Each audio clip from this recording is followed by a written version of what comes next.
नमस्कार विद्यार्थियों, जय हिंद, वंदे मातरम। कैसे हो आप सभी लोग? हमें पूरी उम्मीद है कि आप सब बहुत ही अच्छे होंगे।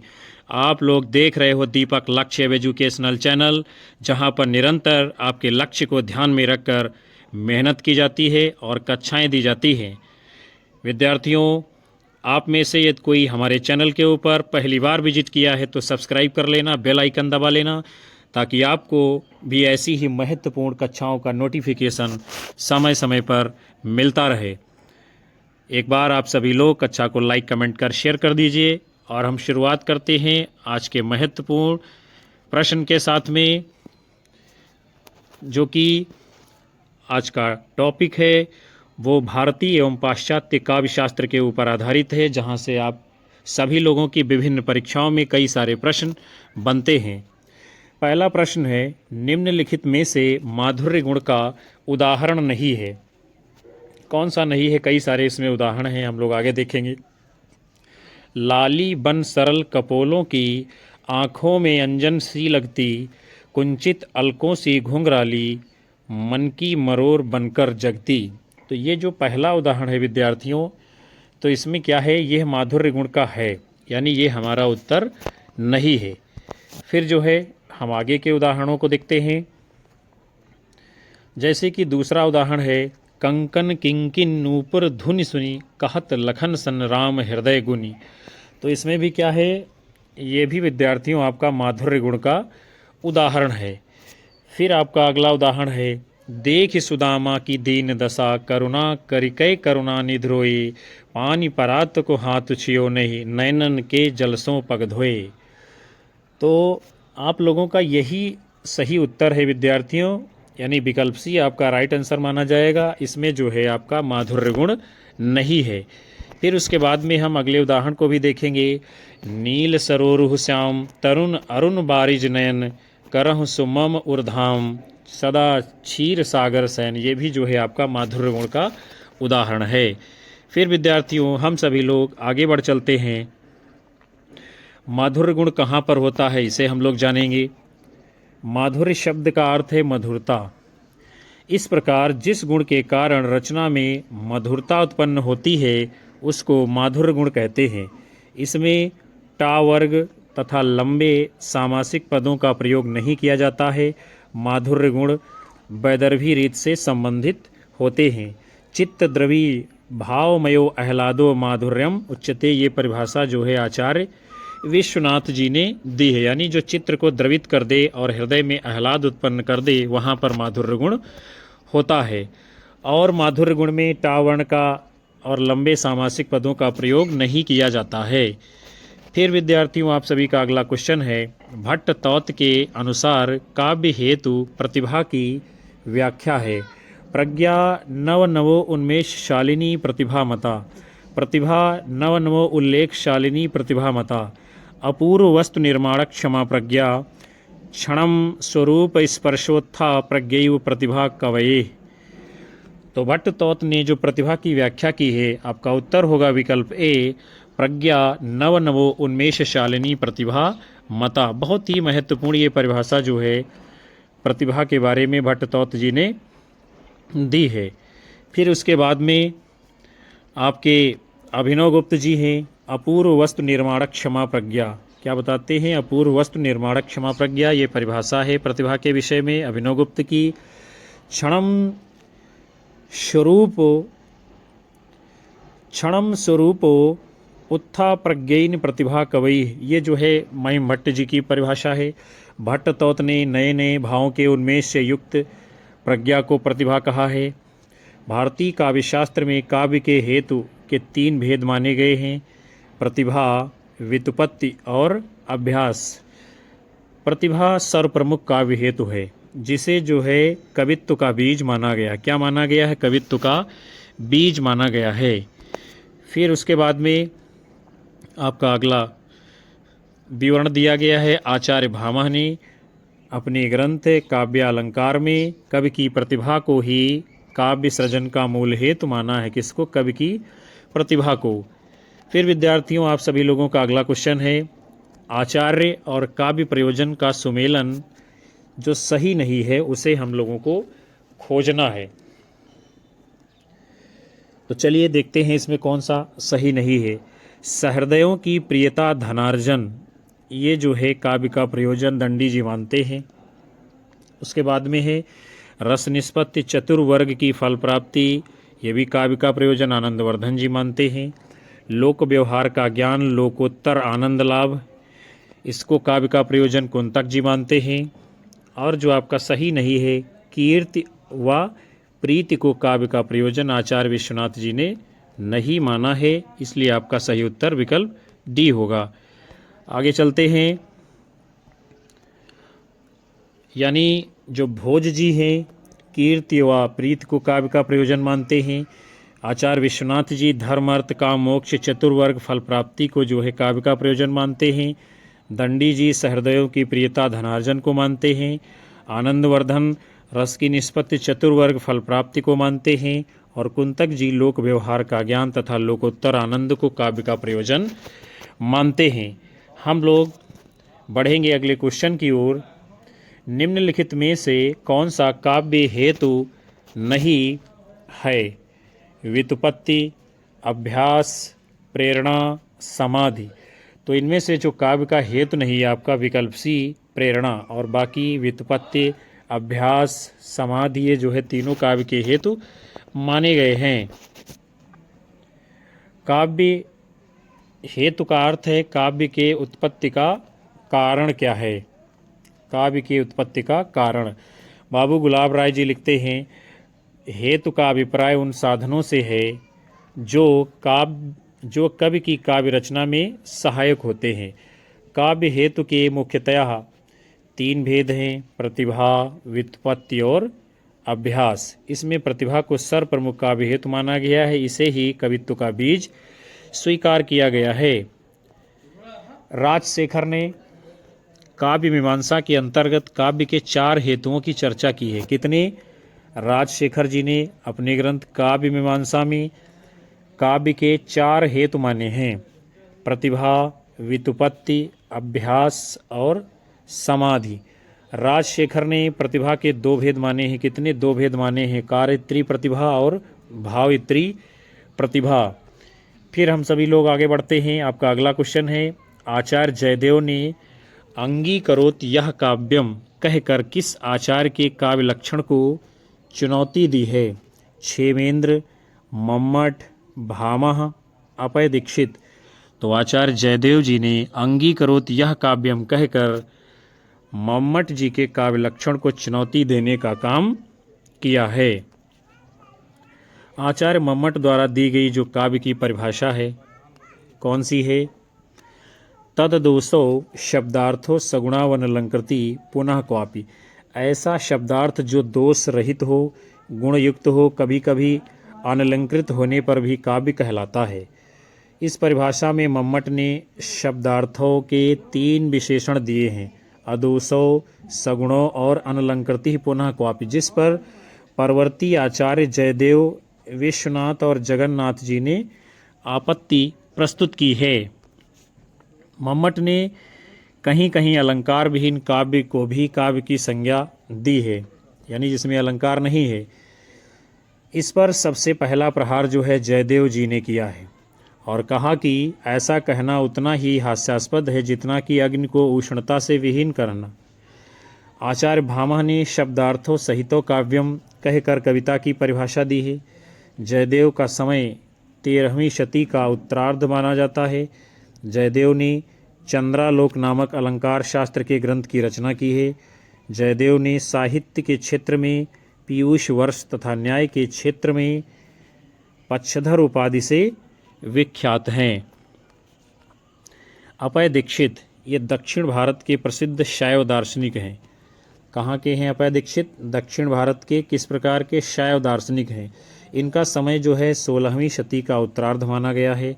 अपय दीक्षित ने वृत्तिवार्तिक, चित्रमीमांसा, कुवलयानंद नामक ग्रंथों की रचना की है। फिर उसके बाद में आपका अगला क्वेश्चन है, जब शेर आया तो युद्ध क्षेत्र से गीदड़ भाग गए में कौन सी शब्द शक्ति है? लक्षणा, अभिधा, संयुक्त, व्यंजना। आप सभी लोगों को अपना उत्तर करना है। जब शेर आया तो युद्ध क्षेत्र से गीदड़ भाग गए। इसमें कौन सी शब्द शक्ति है? तो आपका उत्तर होगा विकल्प ए, लक्षणा शब्द शक्ति। शब्द शक्ति से अभिप्राय है शब्द अपना एक निर्धारित अर्थ नहीं रखते हैं। शब्दों का अलग अलग संदर्भों में जब प्रयोग किया जाता है तो उनके अलग अलग अर्थ निकलते हैं। इस अलग अर्थ का ज्ञान कराने वाली शक्ति ही शब्द शक्ति कहलाती है। इसके 3 भेद हैं, अभिधा शब्द शक्ति, लक्षणा शब्द शक्ति और व्यंजना शब्द शक्ति। उसके बाद में आपका अगला क्वेश्चन है, कविता तो कवि की आत्मा का आलोक है, उसके हृदय का रस है, जो बाहर की वस्तु का अवलंब लेकर फूट पड़ती है, कथन किसका है? जयशंकर प्रसाद, नरेश मेहता, रामधारी सिंह दिनकर, कुंवर नारायण। तो रामधारी सिंह दिनकर जी लिखते हैं कि कविता तो कवि की आत्मा का आलोक है, उसके हृदय का रस है, जो बाहर की वस्तु का अवलंब लेकर फूट पड़ती है। आगे बढ़ते हैं, जयशंकर प्रसाद जी क्या कहते हैं कविता की परिभाषा में? काव्य आत्मा की संकल्पनात्मक अनुभूति है, जिसका संबंध विश्लेषण, विकल्प या विज्ञान से नहीं। वह एक श्रेयमयी प्रेय रचनात्मक ज्ञान धारा है। ये परिभाषा कौन देता है कविता की? जयशंकर प्रसाद जी। उसके बाद में आपका अगला क्वेश्चन है, आचार्य रामचंद्र शुक्ल ने अभिव्यंजनावाद का विरोध किया है। यह सिद्धांत यानी पश्चिमी सिद्धांत है, आत्मिक आनंद की प्रक्रिया है, संगीत से संबंधित है, कला रचना के अनेक स्तर मानता है, कलावाद को बढ़ावा देता है। तो आचार्य रामचंद्र शुक्ल ने अभिव्यंजनावाद का विरोध किया है कि यह जो है कलावाद को बढ़ावा देता है। फिर अभिव्यंजनावाद के जनक पाश्चात्य काव्यशास्त्री क्रोचे को माना जाता है। किसको? अभिव्यंजनावाद के जनक कौन है? पाश्चात्य काव्यशास्त्री क्रोचे। क्रोचे अभिव्यंजना को आत्मिक क्रिया मानते हैं। क्रोचे ने अभिव्यंजनावाद में कला निर्माण के निम्न चरण बताए हैं, संस्कार, अभिव्यंजना, सौंदर्य मूलक आनंद, सौंदर्य का ध्वनि, गति, रेखा, रंग में रूपांतरण। उसके बाद में आप सभी का अगला क्वेश्चन है, काव्य हेतु प्रतिभा के लिए किस आचार्य ने शक्ति शब्द का प्रयोग किया है? भामह, दंडी, रुद्रट, मम्मट। तो काव्य हेतु प्रतिभा के लिए जिन आचार्य ने शक्ति शब्द का प्रयोग किया है उनका नाम है विकल्प डी, आचार्य मम्मट जी। काव्य के 3 हेतु माने गए हैं, प्रतिभा, व्युत्पत्ति और अभ्यास। काव्य हेतु के बदले काव्यांग शब्द का प्रयोग जो है किसने किया है? वामन जी ने। काव्य हेतु किसी कवि की वो शक्ति है जिससे वो काव्य रचना में समर्थ होता है। इसके अंतर्गत काव्य सृजन की विविध प्रक्रियाओं का विवेचन किया जाता है। काव्य हेतु में हेतु का अर्थ कारण होता है। आचार्य भामा ने प्रतिभा को ही काव्य हेतु माना है। दंडी ने नैसर्गिक प्रतिभा को काव्य हेतु माना। किसको? नैसर्गिक प्रतिभा को। जबकि रुद्रट ने काव्य के 3 हेतु माने हैं, प्रतिभा, व्युत्पत्ति और अभ्यास। और इन्होंने क्या है, प्रतिभा के 2 भेद किए हैं, एक है सहजा, दूसरा है उत्पाद्या। आगे बढ़ चलते हैं हम लोग। आप सभी का अगला क्वेश्चन है, गुण का संबंध किस सिद्धांत से है? ध्वनि, रस, रीति, अलंकार। तो गुण का संबंध किससे है विद्यार्थियों? विकल्प बी, रीति सिद्धांत के। और रीति सिद्धांत के प्रवर्तक आचार्य कौन माने गए हैं? तो उनका नाम है आचार्य वामन। आचार्य वामन ने रीति को काव्य की आत्मा माना है। क्या माना है? काव्य की आत्मा। रीति आत्मा काव्यश कहकर संबोधित किया है। इन्होंने गुण तथा अलंकार का परस्पर विभेद करते हुए गुण को अलंकार की अपेक्षा अधिक महत्व दिया है। आचार्य वामन ने वैदर्भी, गौड़ी, पांचाली इन रीतियों की कल्पना की है। आचार्य वामन ने 10 प्रकार के गुणों को माना है। कितने माना है? 10 प्रकार के गुणों में शब्द और अर्थ को उभयगत मानकर 20 प्रकार के गुणों की कल्पना की है। यानी 10 जो है शब्द दोष हैं और 10 अर्थ दोष माने हैं। इस प्रकार 20 प्रकार के गुणों की, यानी 10 जो है शब्द पे आधारित हैं, 10 अर्थ पे, 20 गुणों की कल्पना की है। फिर ध्वनि सिद्धांत के प्रवर्तक आचार्य आनंदवर्धन जी हैं। रस सिद्धांत की स्थापना भरत मुनि ने की है और अलंकार संप्रदाय के संस्थापक आचार्य भामह जी को माना जाता है। उसके बाद में आप सभी का अगला क्वेश्चन है, उषा सुनहले तीर बरसती जय लक्ष्मी सी उदित हुई, उधर पराजित काल रात्रि भी जल में अंतर्निहित हुई। उपर्युक्त पंक्तियों में कौन सी शब्द शक्ति है? अभिधा, व्यंजना, लक्षणा, इनमें से सभी। तो क्या है इसका उत्तर? उषा सुनहले तीर बरसती जय लक्ष्मी सी उदित हुई, उधर पराजित काल रात्रि भी जल में अंतर्निहित हुई। उपरोक्त पंक्तियों में लक्षणा शब्द शक्ति का प्रयोग हुआ है। आगे बढ़ेंगे। प्रक्रिया या पद्धति के आधार पर, किस आधार पर? प्रक्रिया या पद्धति के आधार पर शब्द शक्ति के 3 भेद हैं, अभिधा, लक्षणा और व्यंजना। लक्षणा शब्द शक्ति किसे कहते हैं? अभिधा के असमर्थ हो जाने पर जिस शक्ति के माध्यम से शब्द का अर्थ बोध हो उसे लक्षणा कहते हैं। लक्षणा के लिए 3 शर्तें हैं, मुख्यार्थ में बाधा, मुख्यार्थ एवं लक्ष्यार्थ में संबंध, रूढ़ या प्रयोजन। अभिधा से मुख्यार्थ का बोध होता है। किसका? अभिधा से मुख्यार्थ का बोध होता है और व्यंजना से ना मुख्यार्थ का बोध होता है ना ही लक्ष्यार्थ का, बल्कि व्यंग्यार्थ का बोध होता है। उसके बाद में आप लोगों का अगला क्वेश्चन है, हिंदी साहित्य के रसवादी आचार्य हैं। कौन है रसवादी आचार्य? राजशेखर, नगेंद्र, आनंदवर्धन, क्षेमेंद्र। तो हिंदी साहित्य के इनमें से जो रसवादी आचार्य हैं उनका नाम है विकल्प बी, डॉक्टर नगेंद्र जी। आचार्य भरत मुनि ने रस की परिभाषा क्या दी है? विभाव, अनुभाव, व्याभिचारी भाव, संयोगाद रस निष्पत्ति है। रसवादी आचार्यों में भरत मुनि, अभिनव गुप्त, मम्मट, पंडित राज जगन्नाथ, विश्वनाथ, क्षेमेंद्र, भोजराज, आचार्य रामचंद्र शुक्ल इत्यादि का नाम शामिल किया जाता है। फिर विद्यार्थियों आप सभी का अगला क्वेश्चन है, काव्य दोष का लक्षण बताने वाले आचार्य विश्वनाथ जी की उक्ति इनमें से कौन सी है? गुण विपर्य आत्मानो दोषाः, रस अपकर्षका दोषाः, मुख्यार्थ हतिर्दोषाः, उद्योग जनको दोषाः। तो काव्य दोष का लक्षण बताने वाले आचार्य विश्वनाथ की इनमें से जो उक्ति है विद्यार्थियों, आपका उत्तर है विकल्प बी, रसापकर्षका दोषा, अर्थात रस के अपकर्षक दोष कहलाते हैं। दोष का शाब्दिक अर्थ है गुण का अभाव। क्या है दोष का शाब्दिक अर्थ? गुणों का अभाव, जिसके कारण काव्य के रसास्वादन में बाधा उत्पन्न होती है या व्यवधान होता है, उसे काव्य दोष कहते हैं। भरत मुनि ने नाट्यशास्त्र में लिखा है, एते दोषास्तु विज्ञेयाः सूरभिर्नाटकाश्रयः एत एव विपर्यस्तः गुणाः काव्येषु कीर्तिता। ये किसने जो है दोष के बारे में लिखा है? आचार्य भरत मुनि जी ने। अर्थात जो काव्य के कीर्ति में हानि उत्पन्न करे वह काव्य दोष है।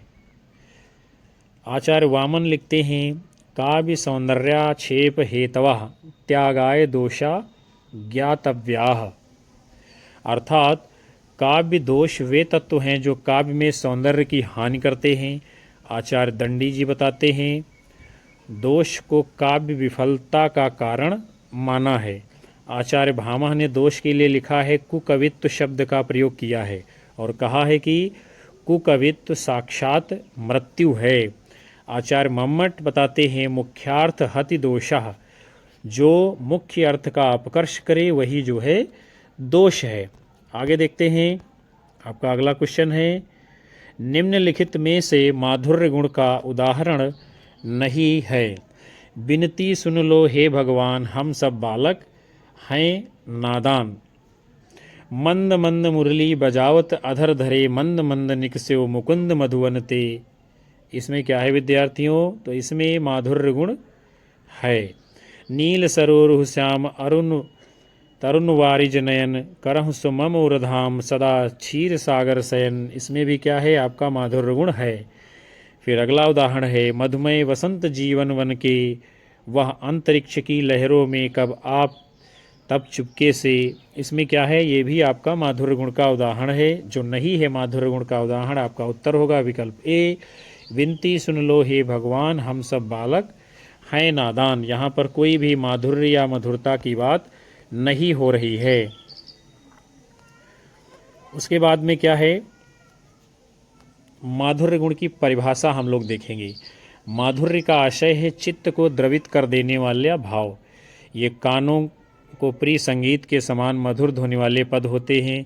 और माधुर्य गुण में कट वर्ण जो होते हैं, जैसे टाठा डाढ़ा, जा भा छत्रंग्या, री का अभाव होता है। और ये प्रायः श्रृंगार, करुण, शांत, हास्य रसों में माधुर्य गुण मिलता ही है। जैसे उदाहरण है, मधुर मधुर मेरे दीपक जल। इसमें भी क्या है? माधुर्य गुण है। फिर ओज गुण किसे कहते हैं? जहाँ कविता को पढ़कर ओज, जोश और उत्साह का भाव जागृत हो, वीर रस का संचार हो, वहाँ ओज गुण होता है। ओज गुण में कटवर्ण, कठोर वर्ण, संयुक्त वर्ण और द्वित्व वर्ण और आनुप्रासंगिक पद प्रधान होते हैं। जैसे कि है अमानिशा उगलता गगन घन अंधकार, हो रहा दिशा का ज्ञान, स्तब्ध है पवनचार। तो ये किस गुण का उदाहरण है? ओज गुण का। फिर प्रसाद गुण कहाँ पर होता है?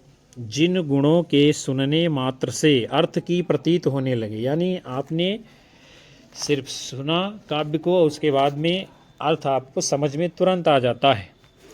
जहाँ पर अत्यंत सहज, स्वच्छ, सहज ग्राह्य रचना हो, वहाँ प्रसाद गुण होता है। इसमें माधुर्य और ओज दोनों का प्रभाव पड़ता है। जैसे कि जाकी रही भावना जैसी, प्रभु मूरत देखी तिन तैसी। तो यहाँ पर क्या है? प्रसाद गुण है आपका। आगे बढ़ेंगे।